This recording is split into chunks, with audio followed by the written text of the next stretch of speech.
Hello, I'm Anne Kruger. Welcome to the program. 10 years ago, prison authorities in New South Wales, alarmed at the number of Indigenous men going to jail, embarked on a bold new venture. They bought a remote cattle station in far western New South Wales and transformed it into an outdoor prison like no other. The inmates learned farm skills and other trades, but more importantly, gained some invaluable life lessons too.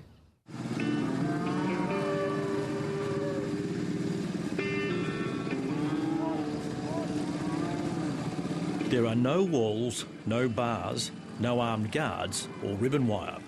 The fences are merely to contain the stock.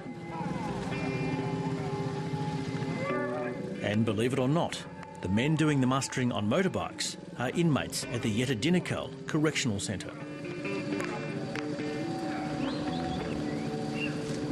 You don't get locked in at 3 o'clock like the main. More freedom, the food is better.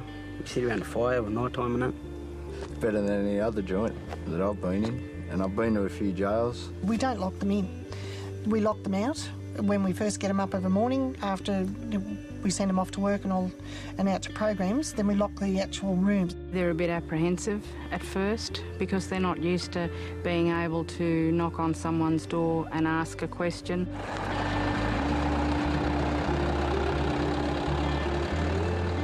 Yetta was opened 10 years ago, the brainchild of Ron Woodham, the head of New South Wales Department of Correctional Services. Woodham sought a way to tackle the alarming rate of young Indigenous men behind bars. I think the uniqueness is that we have a focus on the Aboriginal culture and on the Aboriginal trainees, with the view that we can address everything that we do regarding programs and that with a sensitivity to the culture. The open nature of the jail reflects their crimes. Obviously minor offences, driving offences. Unfortunately, our jails are overrun with driving offences and break-ins and steals, and so certainly at the minor level of the offence. A little bit further down the hind quarters. That's it. The men held here have been granted a second chance. But in the Aboriginal language of this area, there was no such word as second or chance. So we selected right pathway, which means Yetta Dinakal. The right pathway includes not calling them inmates or prisoners, but trainees. If you treat them with respect, you'd be amazed as what comes back in return. And it's all about giving them the self-esteem to go out there and do the same. I think here, if we don't teach them anything else, we can certainly teach them that you go outside and you give and you get back. And if you give some negative vibes, you'll get that back too. This 10,500 hectare property used to be known as Glenelg Station. It's 70 kilometres from the nearest town, Brewarrina, and its isolation is a vital part of its function.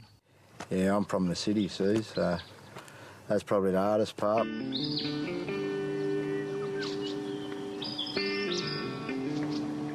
Being away from family, that's the hardest part, and especially out here because we are so far away from everything.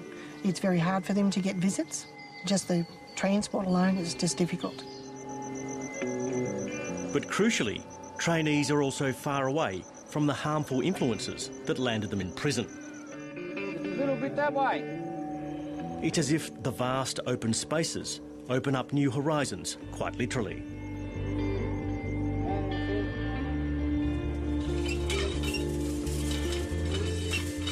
Well, they come here timid, and when they leave here, they're open. They're not afraid to say how they think of what they do, and they come back to a normal life. And we want to get the boys back as close to normality as possible so they can go out and be proper citizens in our communities again. There's more opportunities for you before you get released.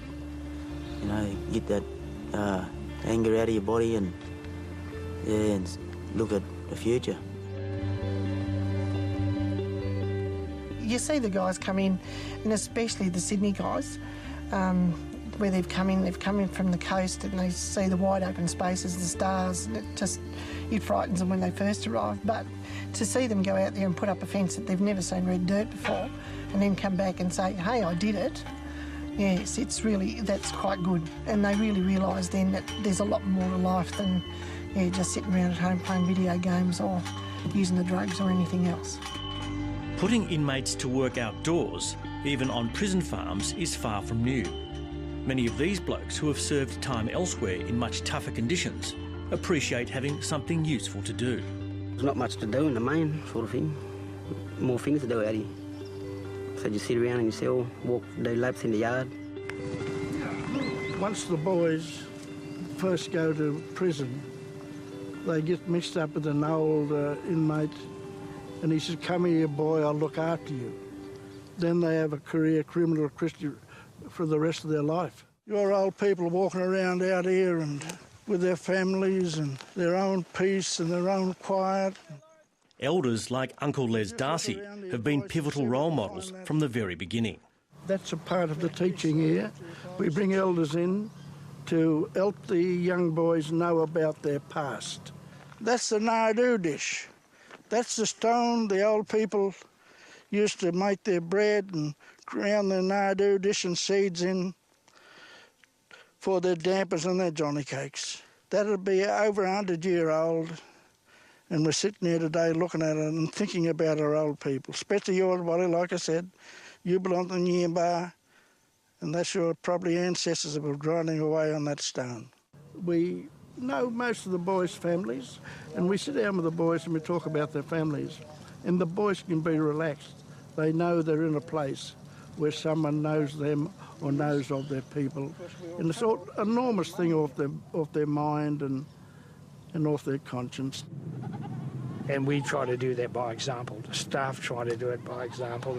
And it's hard work, because the pathway and their journey here is not an easy road. They've had to, jump over several hurdles to get here, and they've been quite high, some of those hurdles. When they took the children away, Being Aboriginal, that is a bit hard growing up. There's always that crime around you and that sort of thing. And coming out here, you got you get more respect of the workers and that out here than in the main, like off the screws. You can have a yarn with them and joke around that. Teach them how to really live. Teach them how to live, they say. Being black to start with is an enormous hurdle, or it used to be an enormous hurdle. See, people can still remember when there's one law for black and one law for white. And it's still in the conscious of a lot of these people.